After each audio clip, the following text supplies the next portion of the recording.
দাদা দুদিন ধরে কিচ্ছু খাইনি, কিছু খেতে দেবে?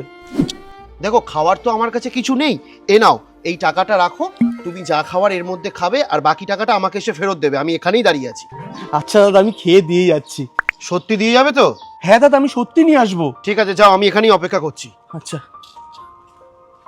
শালা, আজকে মুরগিটা ভালোই পেয়েছি। একটা কাজ করি, 200 রেখে দিই আর 300 ফেরত দিয়ে দেবো। তাহলে তুই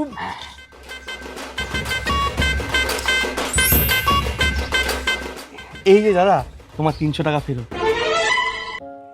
দেখলে কথাতে আছে না, কারো ভালো করলে নিজের ভালো হয়। এই নকল 500 টাকার নোটটা কবে থেকে আমার কাছে পড়েছিল, কোথাও চালাতে পারছিলাম না, আজ তোমায় দিলাম, তোমারও পেটটা ভরে গেল আর আমার টাকাটাও চলে গেল।